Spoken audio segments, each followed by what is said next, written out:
Much Shiksha Arora, and as tension escalates between Israel and Iran, the ripple effect of this is being felt far beyond the Middle East, particularly in the East Africa and particularly in Kenya. Tonight, we talk to Iran Ambassador to Kenya, Dr. Ali Gholampour, as he shares his insights on trade, cultural exchange, and the growing partnership between Kenya and Iran. Dr. Ali, thank you very much for joining us tonight. Thank you for inviting me and having me with you. I hope I've pronounced your name correctly. Yes, it's correct. Gholampour. Gholampour. Yeah, exactly. It's my surname. And Okay. the name is Ali. All right. And thank you for inviting. And please extend my all greetings and gratitude to all your viewers and listeners, your audience, the great people of Kenya. Most definitely. Thank you. And this great people of Kenya, and I know even as Iran and the whole world has been carefully watching the instance of what has been happening in the country, the growing Gen Z movement. And I'd like us to really begin on that note. How does Iran interpret these youth-led protests, these young people showing up on the streets and calling for economic policies to be changed and better accountability and better governance? Yeah. How does Iran interpret this? First of all, let me to put it in this way. Okay. I will always start with the name of God, in the name of God, the most compassionate, the most merciful, Bismillah ar-Rahman ar-Rahim. We usually, in government-to-government relation, we differentiate between areas. Some areas are recognized as domestic issue areas. Okay. The issues that are in the hands of the people and their government. This is official interpretation and attitude of my government. All right. This, demonstrations, protestations, and all this movement that we see from Gen Z in Kenya are showing very important factors. And the most important thing is that the Kenyan society is a democratic society, a democratic country, and very diverse. Right. In terms of political parties, it's very diverse. It's in terms of the tribes and languages, peoples from across the country. So that diversity and that dynamism of democracy that you do have, and you are deserving very well it shows that political system has its own dynamism to absorb all the, kind of critics, shocks, and views, and to engage with its people to resolve any issue. And I hope that through that very stable channel of engagement between the government and people especially the youth generation and the government could be able to sort out all the issues for the benefit, for the interest, for the prosperity and development of the great country of Kenya. And we are wishing for that. Right. And that's important because we also have very good relation with Kenya, and we are very much hopeful that stability and prosperity to be blessed for both countries. Right. From two sides. Right. And these are some of the lessons that you think both countries should really pick up from, because Kenya isn't really the only country that has seen this youth-led kind of uprising. The number of, both in Africa and even worldwide, that have had this kind of uprisings. These are the kind of lessons, the ones that you're mentioning, these are the kind of lessons that should be drawn out of them, right? Of course. The governments, even my governments everywhere, and nowadays in the world, they should listen to their people, Yes. Because in the end, they're serving the interest of the people, the national interest. And national interest is addressing to the people, including youth. And so I think in keeping in that important thing in mind, we should be happy with such, dynamism within the societies. And okay. We should welcome them. And it will give, to my understanding, a better understanding between the government and the people, and will give the people and the government the opportunity to sit together, to hear together, and to try to sort out and address all the issues. All right. Still on the same Balozi, before we now talk about the collaboration between these two countries, last month, on the 26th of June, just before, a day before the 27th June protests, the National Intelligence Service gave out and a warning talking about protests may be infiltrated by radicalized terrorists to strike Western targets and revenge for U.S. and Israeli attacks. On your part, what do you talk about? And just to read a part of this particular statement for the benefit of our viewers, it says, and I quote, analysis indicates that hostile actors are planning to use explosives and Molotov cocktails to target police officers and vulnerable areas, including diplomatic missions, operative aligned with Iran or sympathetic to its cause, are preparing to embed within protest groups. The objectives, revenge strikes against U.S., Israeli, and allied interests. What do you make of this particular statement? Yeah. When I saw this piece of information, this piece of publication, yes, including your TV, and I think it was the only TV that was publishing that sort of fabricated statement, because immediately after that I got in contact with close contact in person and by different means with the high authorities, relevant security and non-security authorities of the Republic of Kenya, and they denounced it completely. Okay. They just clearly indicated to us and assured us that it is something that has been fabricated, is absolutely wrong and baseless. All right. And I want to say that we should be very careful and very vigilant on this scenario, especially for its recurrence in the future, because we have very good relations with the Republic of Kenya, very amicable and friendly, and we should be very watchful to keep that friendly relation intact, and not allow third parties. We don't know, maybe especially during this very very hard and harsh circumstances in the region. Yes. There are enemies, I can say, let's say the Zionist regime of Israel or many others that can contemplate to destroy, to ruin the relations between two countries. So here I have the opportunity to denounce and deny, reject absolutely all and to say that all these are accusations baseless, and we assured the government, and I here assure the people of Kenya that we have no relations with no extreme or terrorist group or any sort of extreme group for any sort of activity. Absolutely, we have very good relations, and we are trying hard to bring the good relations with the country even higher in a very tranquil and peaceful manner. All right, fair enough. Now let's talk about both countries' relationships, and I'd ask what are the current strategic priorities that Iran has towards its relationship with Kenya. Yeah. We have a very long history of relations. Yes. Diplomatic relations between countries started immediately 1 or 2 years just after the independence in 1963 of the Republic of Kenya. And, the sense is that between two countries, that we are both independent developing countries from global south. And there are many in common, in between for cooperation. There are many areas and fields that we can put in place and strategize our relations. First and foremost is political relation. We started and we still have very good relations. The dialogue is there, the contacts and all the exchanges, and still continued. And even day by day, we are working to strengthen that kind of aspect of bilateral relations. However, in the areas of cultural relations, economic and trade and investment, we have also planned many programs.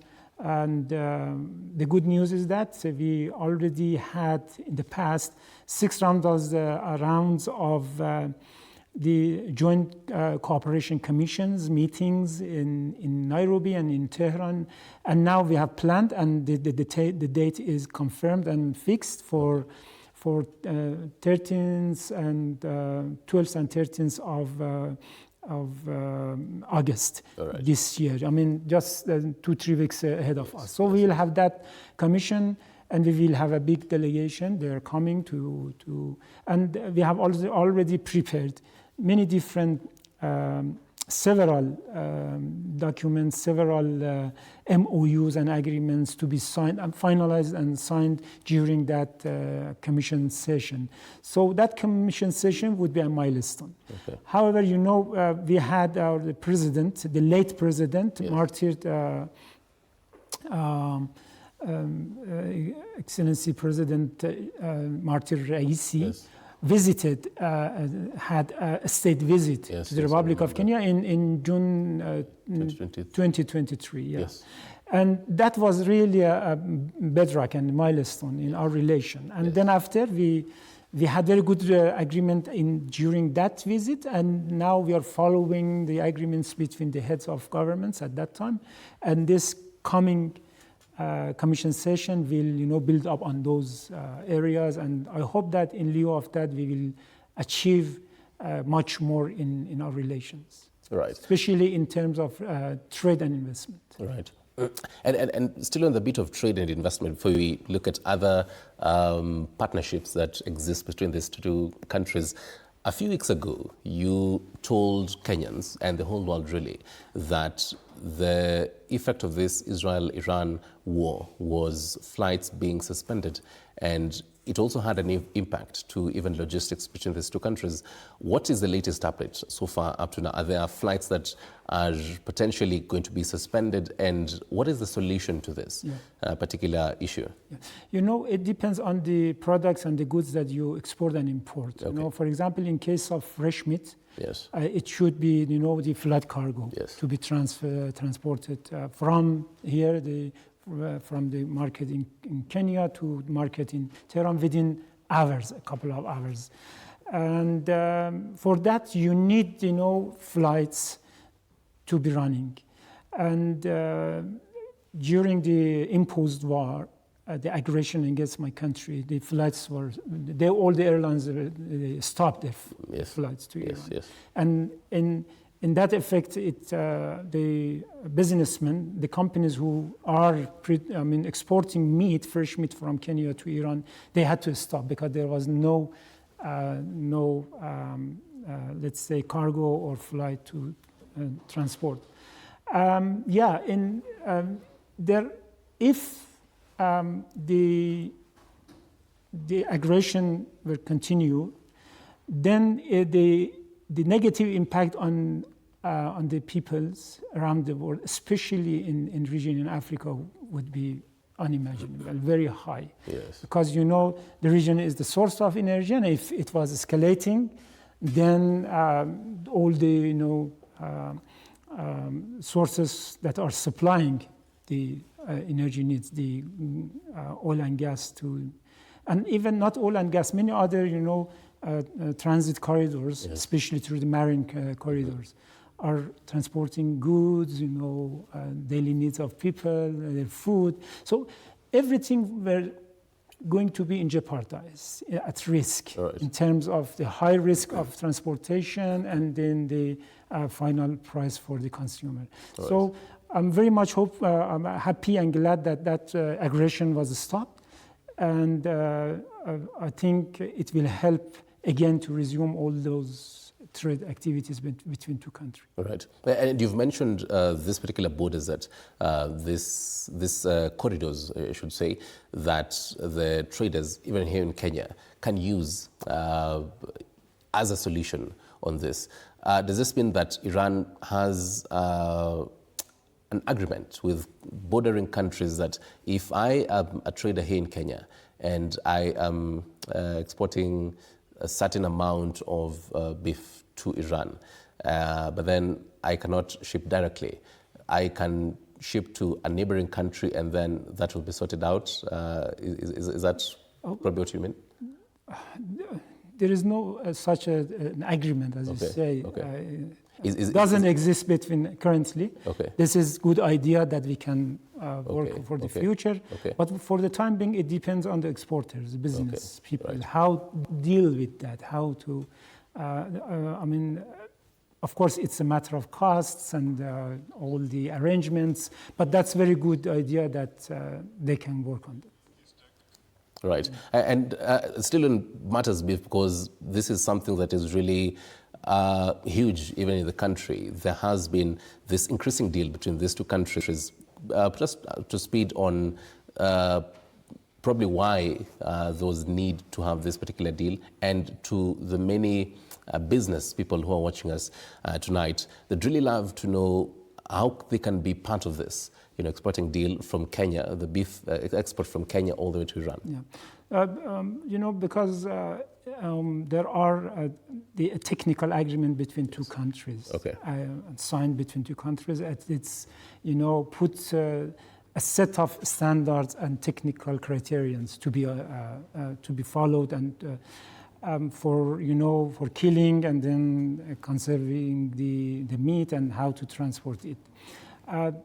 In that regard, all these suppliers of these stocks, animal, they can keep in contact with our embassy, and we will give them, guidance and as how to be connected to those businessmen that are now exporting. They can provide and supply the stocks and to get involved. So that's the best way that we can facilitate for them.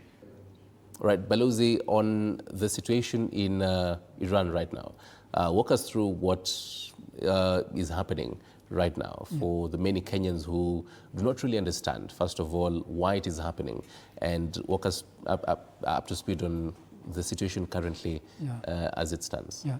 Yeah, that's a very good question, and I need to a bit elaborate on that situation. Yes. What happened against my country was an act of aggression, and legally speaking, based on the terms of international law. And the act of aggression says that you have obligations in accordance with the Charter of the United Nations that prohibiting use of force or threatening of any other country for its territorial integrity or sovereignty or independence.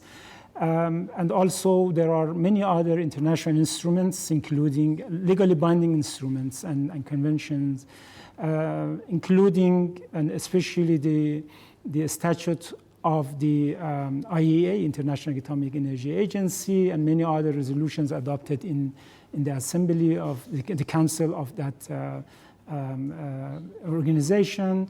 There are also international human rights, the 4 protocols of Geneva Protocols. There are also human rights aspect of that aggression. During the aggression against my country by Zionist regime of Israel and the United States, they attacked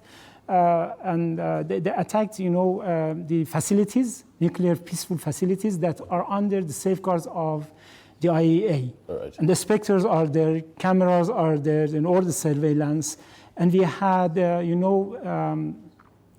reports of the inspectors of the IAEA that they haven't seen any evidence or any sign of diversion from peaceful activities towards military activities. Okay.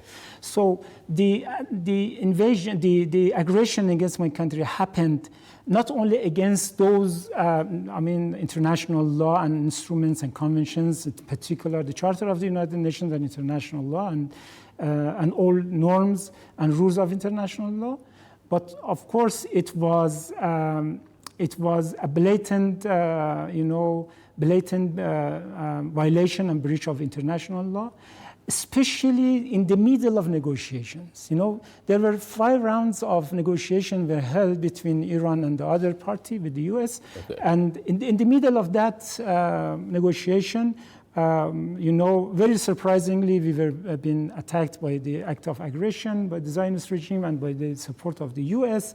And, it shows that they are not happy to peaceful solution of the conflicts and issues and for the diplomacy, And it happened again when the atrocities, all the mass killings and genocide is happening in Gaza, in Palestine. Yes. And they try to divert all the attentions from daily basis of the killing machine of the Zionist regime in that region, from that atrocities and genocide events there. So they attacked and committed act of aggression against my country under the, the pretext of preemptive defense theory. It's absolutely wrong. The preemptive or anticipatory defense or attack has no place in international law. Okay. It's absolutely misleading because it says that if you have a knife in your hand, and I don't have a knife in my hand, you have knife and you say, okay, probably in the future you may have a knife or make a knife and then you attack me in a given scenario. That imaginative and subjective judgment gives me the right to attack you right now. Okay. So it's very ridiculous, and it has no basis in international law, and it was very tragic. We lost, almost 1,100 civilians who lost their lives and martyred during the attacks. Many civilian infrastructure and homes were, destroyed. Hospitals were attacked. The media, radio and TV station of my country were also destroyed and attacked, and many reporters and media personnel were killed. Yes. So all this happens in blatant violation and breach of international law, international humanitarian law, and international human rights law. And even as the world continues to watch this, one of the burning questions they have is, and particularly in Kenya, is this likely to come down anytime soon? We hope. Now the attacks and the aggression is stopped, and we are very much hopeful that it will be continued. Okay. But we are ready to respond at any given time. Okay. Our military forces, our government are very determined to respond, even stronger and severe. But that act of aggression was condemned by more than 120 countries throughout the world. Many international organizations condemned it. The OIC, International Cooperation, Islamic Cooperation Organization, OIC, Shanghai, BRICS, the Persian Gulf Council, JCC, the Arab Union, many international organizations, non-aligned movement condemned in very strong terms this act of aggression, and that's very important because each and every member to the charter, party to the Charter of the United Nations, a member of the United Nations should protect the Charter of the United Nations and international law, because the international political system and order, security, and well-being is based on those principles and laws. If we break them and violate them, then we will put in danger, serious danger, the peace and security of the people and countries, not in that region, and also beyond and throughout the world. So that's very risky, and I do believe that all the countries throughout the world have the responsibility to condemn such attacks and call to not to recurrent, to happen again, and just stay on the right side of the history, Okay. Yeah. And the final one, and very briefly, I believe Iran has been, calling for the urgent need for the Islamic unity. Talk to us about that. Then we cross over to a whole other conversation about scholarships in Iran. Yes. Yeah. If I got your question correctly, it's about the Islamic unity. Yes. That's the support that they just demonstrated, and the resolution that they have adopted, the Minister of Foreign Affairs of the IAC, with more than 57 countries, Muslim countries. That's very symbolic, it's very important. And then it shows that all the Islamic countries, especially their governments, they feel that now it's a high time to come together and unite, because that kind of aggression, it's not only against Iran, because they are not going to stop. As President Clinton has said, that Netanyahu is just starting wars because he wants to stay in power, huh? And Blinken, Trump, you mean? Yes, and Clinton, ex-president, and also, and also the Blinken, the ex-foreign minister, just 2 days ago, indicated that there has been no sign of any, military activities by Iran for nuclear activity, and the attack was against my country, against the territory and the identity and the existence of this country. And they will not stop in here and there. You know, they started from Palestine to Gaza to Lebanon to Syria. Okay. And now you see just yesterday and today they are bombing again the Syrian. Even though the government is saying that, okay, we are peaceful, we want to live in peace, there is no plan for attacks Israel. But, you know, who knows would be the next after Iran. Yeah. That's why I think it's also a kind of religious hint and order that all the Muslims should be united against the common enemy. But it's not against Islam and Muslims only. It's about all the humanity throughout the world. Because if you do, you are not going to abide with international law and your obligations on that and the principles, then nothing will remain to live in peace and coexistence. And the world would be in very chaotic situation. That's very unfortunate. The Kenyan government has, for a long time now, been pushing the idea of Kazi Maju program. And a number of Kenyans would really love to know this evening how they can access jobs in Iran.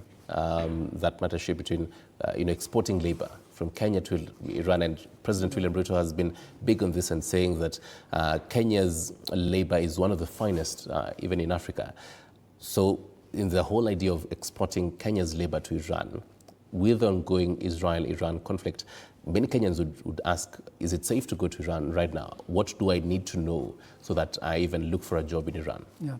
It is safe, of course, right now, but we wish that they will not be miscalculating again and take an act of aggression against my country. Of course, the war situation is different situation. However, it's very safe. People can go and travel, and all the flights now are running, and all the airports now are reopened. And for the labor export to my country, first of all, we need to come to a sort of negotiations between two governments, maybe through an agreement or MOU. Then based on that, they can facilitate. But for the time being, we are lacking that kind of agreement or MOU. And Balozi, if you ask me, it would be heretical because centuries ago, a number of Iranians and from the Persian community came to Kenya and the Mombasa border, or that was Zanzibar, and right now we do share quite a number of, even in the Swahili language, quite a number of words. And then they set up businesses along that particular border. Even in Kwale County, there is a village which you know of from the Iran. Is it Shiraz? Shiraz village, yes. And now this speaks to even the collaboration centuries later, the cultural collaboration between these two countries. Talk to us about that, even as we wrap it up. That shows that the relation and engagement between two nations and countries goes back centuries ago, and it's very historical. At that time, many Iranians, especially from that city Shiraz that you mentioned, Shiraz is one of the biggest cities in Iran. There is civilization, and I mean nowadays many historical sites are there. There should be a village called Nairobi in Iran right now. That's very good. We have proposed a kind of sistership proposal draft to our counterparts in the Ministry of Foreign Affairs of Kenya for sistership between Tehran and Nairobi, and also Bandar Abbas. Bandar Abbas is the biggest port in Iran, and Bandar Abbas in the Persian Gulf with Mombasa. So because of there are many common areas for similarities between them in terms of culture, economy, potentials, everything. And we are working on those two proposals, and I hope that during the JCC, that Joint Economic Cooperation meeting in Nairobi soon, I hope that we will be able to finalize and sign them. And through that sistership programs, we can start many initiatives, including labor export, import, and exchanges in terms of providing technical services, and also attracting investments and pave the grounds for all the businessmen and companies to come or go and put and establish their business Right. both sides. Yeah, that's Okay. and also, as you told, for historical, and yeah, there are a big community of Kenyans who are Afro-Shirazis, you know, Okay. and they identify themselves Afro-Shirazis, and we are proud of that. All right. And nowadays, in those parts, in coastal areas of Kenya, in Mombasa, in Lamu, in Kwale, including other countries in the coast. Right. We have these people, and also the remnants, the signs of the Iranian presence. Businesses are there. Okay. And yeah, that's a very good destination also for attracting tourists, especially from Iran. And that will help the economy of those regions. But we need to work on that and facilitate for especially for transportation. All right. Your last words probably. The whole world is watching you tonight, and what would you love them to know about Kenya-Iran ties and Iran generally, as you wrap it up? Yes. Yeah, the ties is very strong, very friendly. It's not because we have a very big population of Muslims, but also we have the very great people of Kenya and very diverse. And I hope that through that, and also with the good cooperation that we have from the government of Kenya, we can enhance our relations even further, despite all the challenges. And the challenges are, mainly political, but I hope we can continue and keep that momentum. Most definitely. Thank you very much, Dr. Ali Gholampour. Once again, yes, thank you very much. Talking to us about strengthening the Kenya-Iran ties. He is the ambassador of Iran to Kenya. Thank you very much, Dr. Shiksharora. Back to you.